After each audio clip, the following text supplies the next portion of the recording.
In the middle of the Arizona desert, there's a motel no one remembers. No signs, no records, no reason it should still exist. And yet, sometimes, travelers still find it. They check in for one night, just to rest their eyes. But some of them never check out. Locals call it the Desert Star Motel. Room 7 hasn't been rented in over 40 years, not since the night a man disappeared after murdering his wife. They say every year at midnight the door opens again, and whoever enters that room becomes part of the story. Tonight, someone new just checked in. The desert at night was a living void, endless, suffocating, and eerily silent. The cracked asphalt of Route 117 sliced through the barren land like a scar, vanishing into horizons of dust and shadow. Ethan Ward drove alone beneath a starless sky, his headlights cutting a fragile path through the darkness.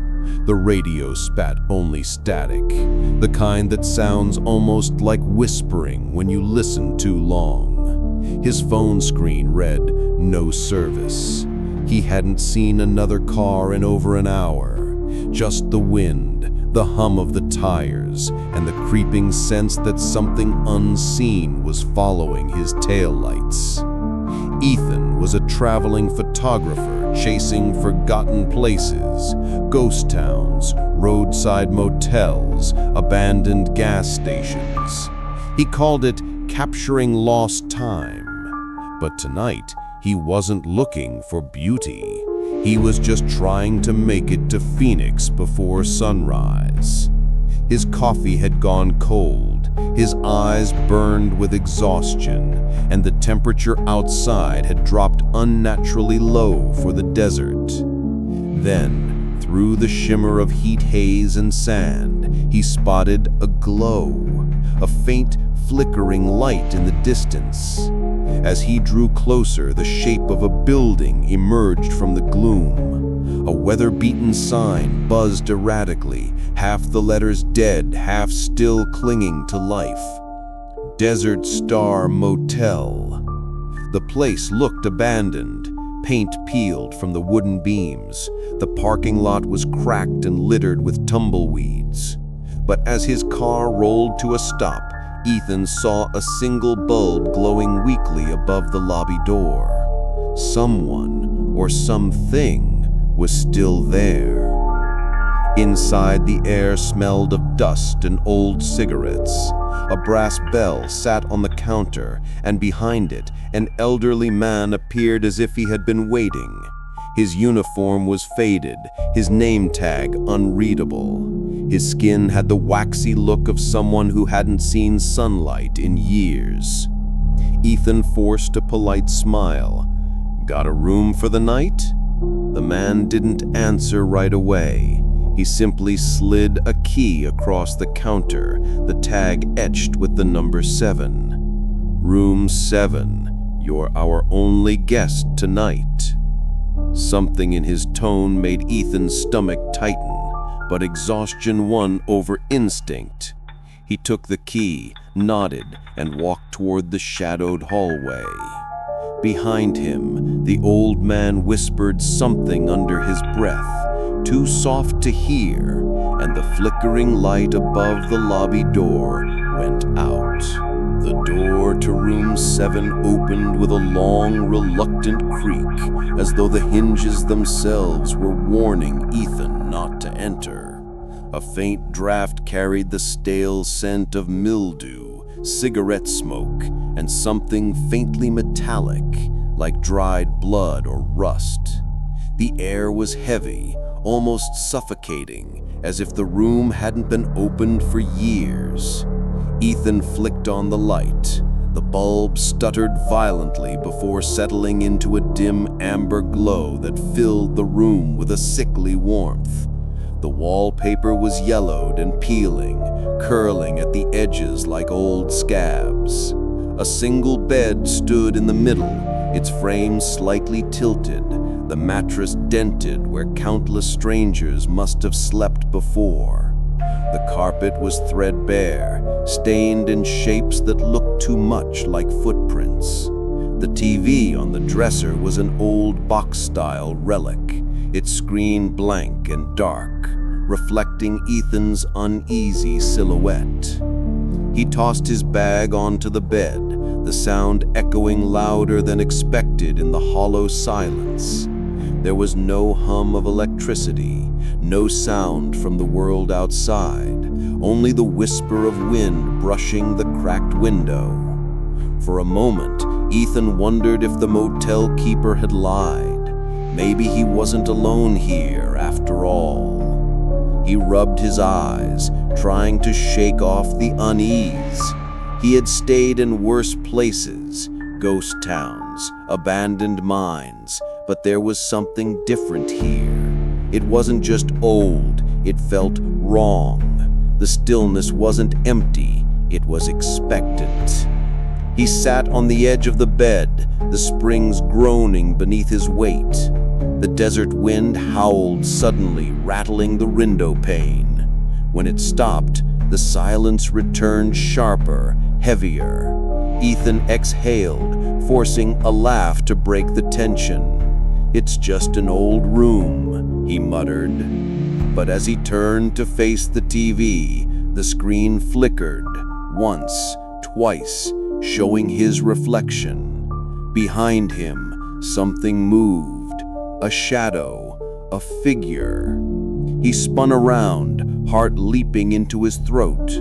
Nothing there, only the faint smell of ozone, like after a lightning strike.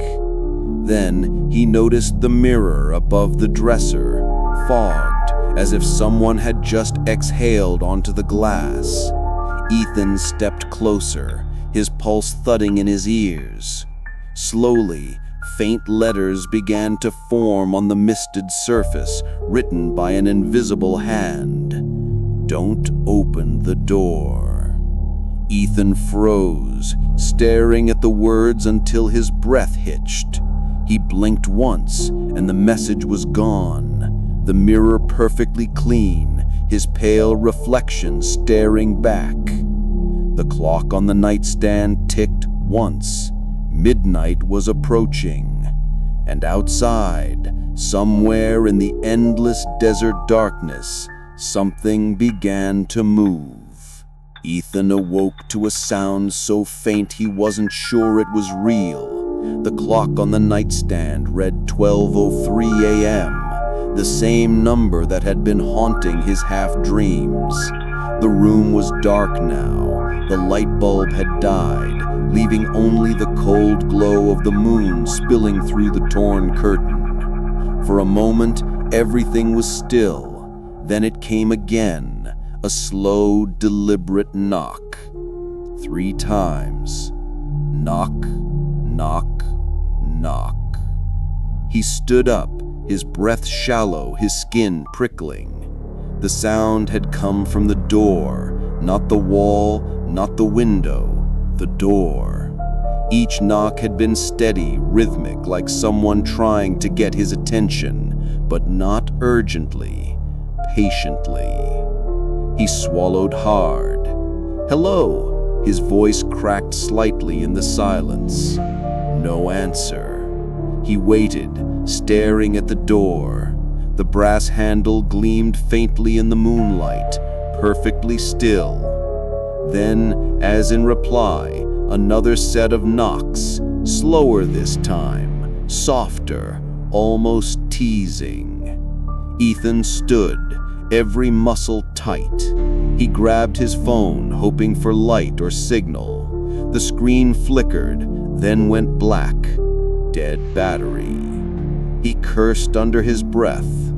The air in the room had turned cold, unnaturally so. His breath came out in white puffs, and his hands trembled as he reached for the doorknob. Maybe it was the old man checking on him. Maybe someone needed help. That rational thought was all that kept him moving. He pressed his eye to the peephole. Nothing. Only the desert, empty, dark, and infinite. Not even the wind stirred. Ethan turned away, exhaling in relief, when the door handle moved. Slowly, almost experimentally, it began to turn from the outside. The latch rattled once, twice. Ethan's pulse exploded in his chest. He stumbled backward, tripping over his bag. The knocking stopped. Silence. Then, from the other side of the door, a whisper. Low, breathy, and impossibly close. "You shouldn't have come here." Ethan froze. The voice was neither male nor female. It was both, layered, distorted, as if coming from a broken speaker. He grabbed the nearest thing, the motel lamp, and held it like a weapon.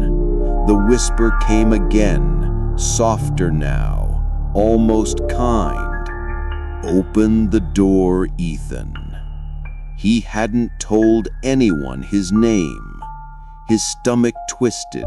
He lunged forward and slammed the latch shut, his fingers trembling so hard he nearly missed the hook.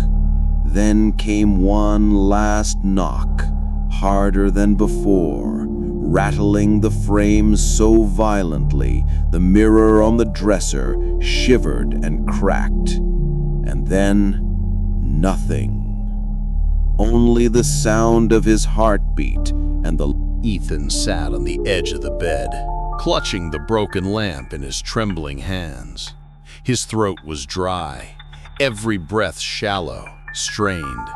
The room had gone deathly quiet again. Not even the wind outside dared to move. He tried to convince himself it had been a prank, a trick of exhaustion, anything but what it felt like, a warning. Then the silence was shattered by a faint hum. The television, that ancient box-shaped relic sitting in the corner, flickered to life on its own. The screen glowed with a harsh, pulsating static, the kind that fills the air with an electrical buzz you can feel on your skin. The sound burrowed into his ears, high-pitched and relentless. At first, Ethan thought it was just interference, but as he stared, he began to see shapes forming in the static. Brief, disjointed flashes. Faces. Dozens of them. They flickered in and out like trapped souls gasping for air. Their mouths opened in silent screams, their eyes wide and hollow. The white noise morphed into something almost like a voice, layers of whispering tones buried in the static. Ethan leaned closer, mesmerized and horrified at once. Then the image changed. One face stayed, a woman's, pale, hair hanging wet over her shoulders. Her mouth moved slowly, forming words he couldn't quite hear. He turned up the volume. Nothing but that unbearable static, until, for a moment, it cut out entirely.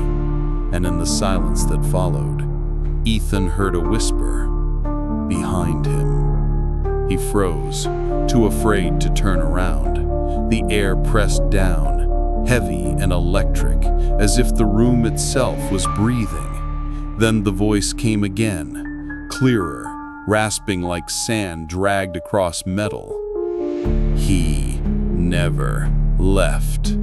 Ethan spun around, swinging the lamp wildly, but the room was empty.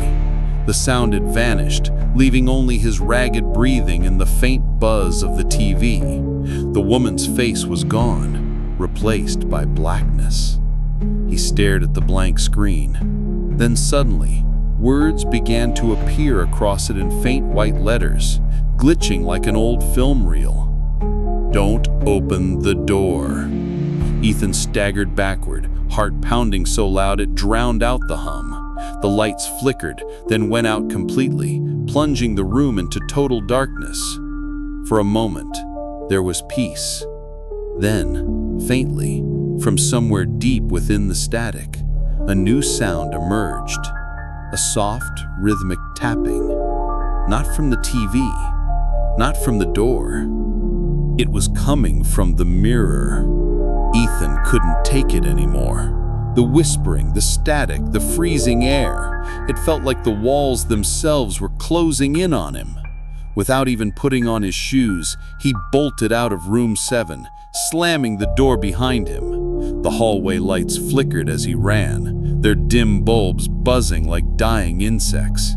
Every shadow seemed to stretch towards him. Every creak of the floorboards followed half a second too late, as if something was imitating his footsteps. When he burst into the lobby, the air felt different, thicker, colder, and charged with a quiet dread. The old motel keeper was still there, sitting behind the counter exactly as before. He hadn't moved an inch. His eyes, glassy and unfocused, stared somewhere past Ethan, as though watching something that wasn't there. "Sir," Ethan gasped, "someone's in my room. The TV turned on by itself, and there's something wrong with that place." The man didn't answer immediately. He tilted his head, slow and mechanical, his mouth twitching before words finally came. "Room 7? Ethan nodded, still catching his breath. "Yeah, that's what you gave me. There's a woman. I saw her. She spoke to me through the TV." The keeper's expression changed, a flicker of fear, or maybe regret. He rubbed his hands together, skin paper thin and trembling. "He shouldn't be in there," he muttered. "That room's been locked for years." Ethan frowned, his pulse spiking. "Locked? You gave me the key yourself." The man's cloudy eyes lifted to meet his. "No, I haven't handed out a key for room 7 since 1983. Ethan felt the air leave his lungs. "What do you mean?" The old man sighed, his voice lowering to a shaky whisper. "A man stayed there with his wife. He killed her, slit her throat while she slept. When the police came, they found the walls covered in writing, words that made no sense. The husband vanished into the desert that night. Some say he still walks it, searching for her. Every year, on this night, someone finds their way here, always by accident, always to that room." Ethan's hands began to tremble. "And they see her?" The keeper nodded slowly. "They see what's left of her. The midnight visitor." A loud click echoed through the lobby. Both men turned toward the hallway. The light above room 7 flickered on, though neither one of them had touched the switch. The old man's face drained of color. "She knows you're here," he whispered. "You need to leave before—" But before he could finish, the phone on the counter rang. Once. Twice. The sound was piercing in the silence. The motel keeper hesitated, then slowly lifted the receiver. His face went pale as frost. He listened for a long moment, then looked at Ethan. His voice broke as he said, "It's for you." Ethan didn't take the phone. He couldn't. The sound of the line's faint static hiss was enough to make his stomach twist. The motel keeper's hand trembled as he held it out, his cloudy eyes locked at Ethan's, pleading without words. Then suddenly, the receiver clicked. The line went dead, and from down the hallway, the door to room 7 creaked open on its own. A soft wind drifted through the lobby, carrying the faint scent of rust and rain. Impossible smells in a desert. The old man stepped back, clutching his chest. "You need to go, now, before she—" But the rest of his warning dissolved into silence as the lobby lights flickered violently, one by one, until only the faint glow from the hallway remained. The light above room 7 buzzed, bright and sickly yellow. The door stood wide open. Ethan swallowed hard. Every rational thought screamed for him to leave, to run into the desert, to never look back.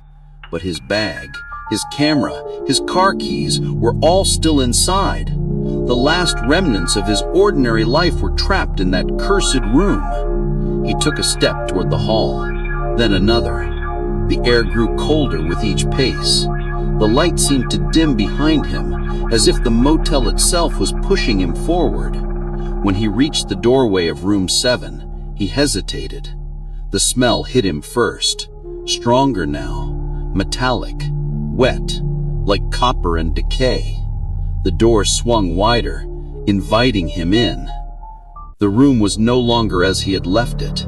His suitcase lay open on the bed, its contents scattered across the floor. His clothes were torn, his camera broken. The mirror above the dresser was shattered into a spiderweb of cracks, each reflecting his distorted face back at him. And on the wall, smeared in what looked like dried blood, were 3 words: "You let her in." Ethan's throat tightened. "What the hell?" he whispered. He backed away slowly, his hand trembling as he reached for the light switch, but the lights refused to turn on. The air was heavy, suffocating. Then from the bathroom came a faint dripping sound. He moved towards it. The door was slightly ajar, a sliver of darkness beyond. The drip continued, steady, rhythmic, too slow to be water. He moved closer, the sound growing louder, sharper. His reflection appeared in the cracked mirror beside the door. But there was another reflection too, standing behind him. A woman, pale, hair hanging wet over her shoulders. Ethan spun around, gasping, and there she was. Her skin hung loose like damp paper, her neck bent at a grotesque angle. Water pooled beneath her bare feet, though the desert outside was bone dry. Her lips curled into something that might have been a smile once, before death had twisted it. Ethan stumbled back, pressing himself against the wall. "Stay away," he cried. The woman tilted her head, the motion jerky, unnatural. Her voice came out in a rasp, cold as the wind that now howled through the open door. "He never left, and neither will you." The lights flickered once, then died. Plunging Darkness swallowed everything. Ethan couldn't even see his own hands. The air in room 7 felt thick, heavy, almost liquid, like he was standing underwater. Somewhere in that suffocating black, he heard the faint click of something mechanical. A soft whirring sound followed, steady, deliberate, too precise to be random. He reached for his phone again, but it was dead. Then, from the dresser, a faint red light blinked once. It was an old cassette recorder, the kind used decades ago by reporters or detectives. The tape inside began to spin. No one had touched it. Ethan froze, heart hammering in his chest as a voice crackled through the static. It was a man, whispering, terrified. His breathing was ragged, panicked. "She comes at midnight. Don't open the door. Whatever you do, don't." A loud bang interrupted him, followed by a short burst of screaming, shrill, inhuman, echoing through the speaker like a memory forced into the air. Then the sound distorted, turning into a low, guttural hum. The tape kept spinning, though. No words followed, only the faint hiss of static. Ethan leaned closer, trembling, trying to make sense of it, when he realized the voice sounded familiar. The tone, the cadence, it was his own. He stumbled back, knocking over the chair. "No," he whispered, "that's impossible." But as if to mock him, the tape clicked again and replayed. "She comes at midnight. Don't open the door." His own voice repeated over and over, slower each time, until the words melted into a distorted growl. Then silence. Ethan's breath came fast and uneven. The air had grown even colder, to the point where his skin began to sting. The mirror on the wall rattled violently, the fractured glass reflecting pieces of his face in every direction. He took a step back, but the floorboards groaned, and something answered. Knock, knock, knock. He froze. The sound hadn't come from the door this time. It came from the closet. His throat tightened. He turned toward it.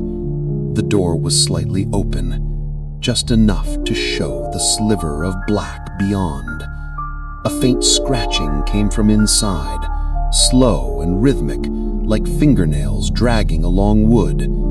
He grabbed the lamp again, holding it in front of him like a shield. "Who's there?" he demanded, voice trembling. The scratching stopped. Silence stretched out for what felt like minutes. Then a whisper seeped from the darkness inside the closet, faint but unmistakable. "You already know." The bulb in the lamp flickered, then exploded, plunging the room into total darkness once again. They found the car still running, the doors locked from the inside. The tape recorder kept spinning, whispering the same words again and again. He's the new keeper now. Some say if you drive that same road after midnight, you'll see the motel lights flicker on, just for a moment. And if you stop, if you dare to look inside, you might see someone waiting behind the desk, holding your key. Beat, faint echo of a motel bell ringing once. Thank you for watching The Silent Screams. Another true horror waits just one click away.